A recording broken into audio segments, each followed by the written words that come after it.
The vast world of Warhammer gaming has always provided me with an excellent source of Kitbash inspiration, and Realms of Ruin is no exception. Realms of Ruin is a real-time strategy game set within the Mortal Realms, which sees you take control of Stormcast Eternals, Auric Crawlboys, the Undead Hordes of the Nighthaunt, and finally the Disciples of Tzeentch. In its campaign, written by Warhammer legend Gav Thorpe, you delve into the brutal lands of Ghur and take control of Lord Celestant Sigrun, who I'll be working to recreate in this video. So, join me as I tackle a custom Stormcast Eternal character. In the current range of available miniatures, there doesn't exist a female version of the Lord Celestant miniature, which meant I'd need to look towards the Questa Soulsworn kit from Warcry.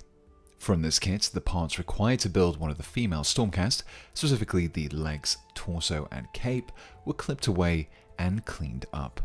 Lord Celestants, including Sigrun, have a very specific style of armor with a left shoulder pad that wraps across their chest, which itself features a lion motif. Retributors feature that same style of shoulder pad, but not the chest armor. So that meant I needed to take these parts from the Lord Celestant miniature itself. I began with the front piece of the Celestant's armor. The first changes here involve clipping away the lower armor panel in addition to the spiked collar. Once these had been clipped away, the surfaces were cleaned up and smoothed back using a knife. From the back section, the left shoulder pad and the collar were removed from the cloak. Clippers were used here to take away the bulk of the plastic, but the few remaining smaller details were carefully trimmed back with my knife. Finally, the right arm from the middle piece of the torso was clipped away, trimmed back, and the remaining parts of the torso were assembled. This left me with just the torso and left shoulder pad. The Questa legs and torso piece from earlier were dry fitted together and compared against the new torso. This identified the rough location of where the two parts lined up. Using a saw, the area above this was removed and the new legs were compared against the torso. This process was repeated with small trims and changes being made to both parts until the parts finally fit together. But they weren't glued together just yet. To continue the line motif, the right knee pad was clipped and trimmed down. This would be replaced with a lion-adorned knee pad taken from the Stormcast Vanquishers kit. A few comparisons and further trims were made to ensure a good fit before finally gluing the two together. Rather than the cloak consisting of strips of material, Sigrun wears a more standard cloak. Fortunately, these are also present in the Questa's kit. One of these was compared against the back of the Celestant armor, and both parts were gradually adjusted and trimmed to allow the cape to fit both against the back and around the shoulder. Once these parts were lining up, the two were glued together. Another unique aspect of Sigrun was her weapon loadout. Rather than the usual hammer, she instead carries a Vanguard axe. Sourcing the axe was simple. I just took one from the Vanguard Hunter's kit, but to find a suitable arm to carry it was a little trickier. Fortunately, the Questa kit once again came to the rescue. To begin, the hammer-wielding left arm was clipped and trimmed at the shoulder until it could be placed against the torso and beneath the shoulder pad. To attach the axe, the hammerhead was removed from the handle and a similar cut was made to the axe too. In order to join the axe to the new handle, a technique called pinning was used. This involved drilling a 1mm hole into both the handle and the axe head. A small length of 1mm wire was superglued into the axe head, clipped down and superglued into the handle. This metal pin made the joint between the two that much stronger and would prevent accidentally knocking it off. With the modification to the arm and axe complete, it could be glued to the torso. For the right arm, things were a little simpler. A short sword-wielding arm from the Questa Soulsworn kit had its shoulder clipped and trimmed to adjust the pose. After gluing it to the torso, a lion embossed shoulder pad was then attached to it. When it came to representing Sigrun's likeness, I needed a female head that also featured a ponytail. After searching through several Stormcast kits, I finally came upon this head from the Vanquishers. However, in order to get this head to fit against the new torso, its neck needed to be clipped down. In addition to this, I also rounded out the neck of the armor using a Dremel. just to ensure that the parts fit together as well as could be possible. After attaching the cloak, there were a few gaps where things hadn't lined up completely. These would be fixed by extending the existing fur even further with some green stuff. After cutting and mixing up a batch, a series of small lumps were placed across the back. Using a combination of metal and silicon tools, a series of lines were added to create the appearance of fur tufts. This process was repeated until the gaps had been completely covered up. The green stuff was then left to cure fully overnight. The final step wasn't completely necessary, but I was keen to recreate the Realms of Ruin cover art, which featured Sigrun's weapons wreathed in bolts of crackling lightning. There are many ways to recreate these bolts, but I ultimately settled on using some lightning bolts clipped away from the Skaven Endless Spell Kit. After a series of comparisons and trimming of the bolts, these were attached to the weapons. From here, the last thing to do before painting was to tear up a few lumps of cork floor tile and superglue them to the base to create some small rocky outcrops. As always, the first step in painting was to prime, and for this I chose black, specifically a black primer from Vallejo. While there are a lot of bright golds in this miniature, having some darker recesses would help to create darker shadows in the recesses and, by extension, boost the depth of detail. As the gold armor is the most prominent feature of the model, it made the most sense to start here. This was first tackled with a base coat of Spartan Bronze. I'd mixed in a little water and applied several thin coats in order to get a good reflective base color that could be built upon in later steps. I also took great care during this step to avoid, where possible, overspilling onto the non-metallic areas, as this would just save on that cleanup time later on. The Spartan Bronze was a good start, but the brightness still needed to be pushed further. This was done with a layer of Dragon's Gold. While the previous base coat covered the whole of the golden armor, this layer avoided the recesses. By keeping them darker, it started to build up the details in these otherwise monotone areas. From here, the edges of the armor were given an edge highlight of Glistening Gold. The brightness of this metallic really helped to sharpen up those final details. However, the recesses still needed to be darkened down a little. This was done by creating a wash consisting of some Cygor Brown contrast paint and some airbrush thinner. The extremely thin result would flow into the recesses of the armor and darken them down as it dried. This created a degree of contrast against the brightest highlights, pushing that depth even further. The silver metallic areas, like the weapons and mail, were then given a base coat of Surcoat Silver, followed by an edge highlight of Mythril Blade. Finally, the silver details were finished off with a wash in the same vein as the gold. This time, it was created from a combination of Black Legion and airbrush thinner.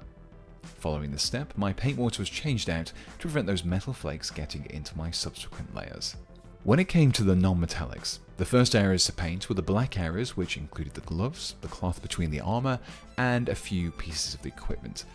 These were all given a base coat of Doom Death Black. They were then highlighted with some Dungeon Stone Grey, before being finished off with a few extreme highlights of Carcharodon Grey. These types of highlights are simply small dots of colour that are focused onto only the sharpest points, such as corners or folds. For the various leather straps, like those around the waist and holding the armor panels together, I began with a base coat of Cuirass Leather. This was followed up with some lighter reddish browns, such as Boar Hide for the first highlight. And then finally, a few small spots of Fur Cloak. However, for the leather wrappings around the weapon handles, I instead opted for something a little more burgundy tinted, specifically some Dread Red, with a first highlight of Asmodeus Red, shortly followed by an extreme highlight of Evil Eye Red. From here, work could begin on the blue areas. While this was predominantly the cape, it also included the central panel of the shoulder pad. For all of these areas, a few layers of thinned Abyss Blue were applied. Like with the gold base coats, the steady build-up of thin layers ensured a good, solid starting point for the subsequent layers. The layer step of this process saw me taking some Witching Hour Blue and mixing it with some water until it had an almost wash-like consistency. This paint was then applied across the folds of the cloak and the shoulder pad, but not into the creases. Much like the earlier application of the gold over the armor, it helped to emphasize detail and give the surface a more realistic looking lighting. This paint was built up over several applications too, with each layer covering a slightly smaller area than before. This resulted in a smoother transition from the darker to the lighter blue. For the highlight, I began with Leviathan Blue. This was applied across all of the edges, including the sharper looking folds in the cloth. However, the cloak wasn't finished just yet. Some blue glaze was applied across all of the blue areas in an even coat. The translucent nature of this paint allowed the previous transitions to show through, whilst helping to smooth out those previous gradients and giving it a more intensive blue colour. Finally, the blue areas were completed by applying some small dots of Gigawatt Blue to only the corners and points of the edges as an extreme highlight. The next area to focus on were the white details. These were predominantly on the cloak and the shoulder pad, but there are also a few lightning bolt trinkets attached to the armor. These were all base coated with some wizard grey, highlighted with Carcharodon Grey, and finally some white star. The fur on the back was then base coated with Scorched Earth, highlighted with Ancient Forest, and followed by a few spots of Wasteland Brown. From here, I could turn my attention to the head. The skin was base coated with Barbarian Brawn.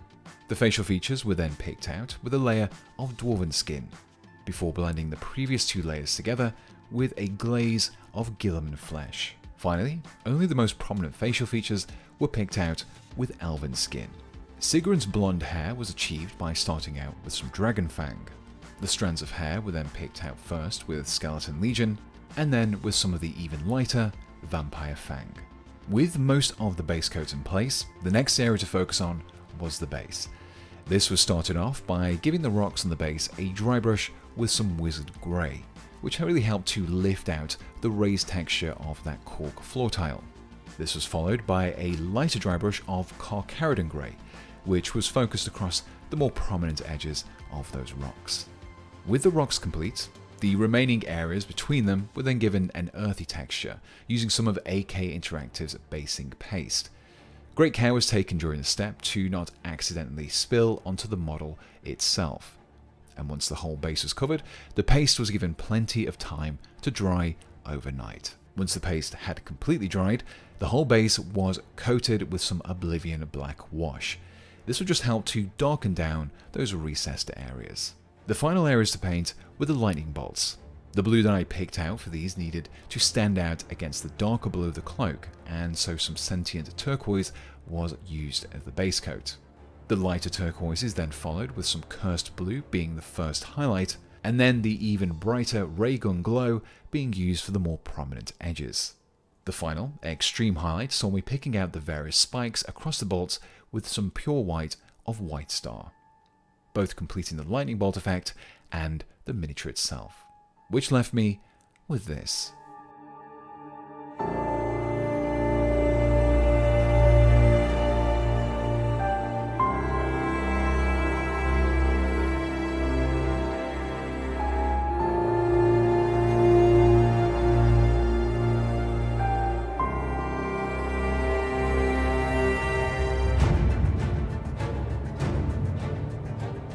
And here we have the completed miniature, based on Sigrun from Realms of Ruin. While there are a few differences, most notably the armor around the waist, for the most part the model is pretty recognizable as being both a Lord Celestant and of being based on Sigrun. Overall, it's been pretty fun to take on a Stormcast model. While I've used Stormcast Eternal parts in many of my past builds, it's one of the first times in quite a while that I've actually kitbashed one.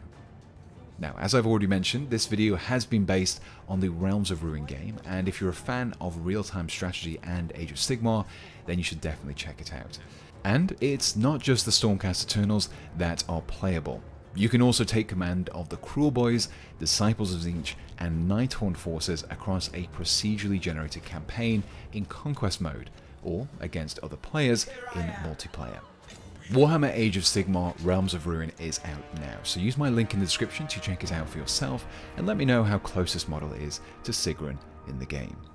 Now, before I go, let me say a big thank you to my Patreon supporters and channel members who help to keep this channel going. Especially my Pouch of Dead Animal Bits and tier and above supporters who are Jonathan Hart, Maciej Savitsky, Plops of Corn, Ryan Little, Swedsman, Tim, Andrew Console, Axel Jonsson, Daniel Dowling, Immaterial Creations, Jonathan Sandsteed, Mr. Grimm, and Pale Juice. And my Sergeant level channel members who are Kermit, Mr. Jared Hess 95, David, John Gibbs, The Sire Acquired, Philippoia, Nerdington Paint, Mark Taylor, and Whale Tussler. If you're interested in supporting me, you can hit the join button below or find a link to my Patreon in the description. Supporters get a whole host of benefits, including ad-free access to my videos, sneak peeks, a private Discord channel, and exclusive merchandise. Speaking of merchandise, I also have a few t-shirts and mugs up for sale featuring designs drawn by me. You can check those out by following the links below or by going on over to petethewargamer.com. So until next time, thanks for watching and goodbye.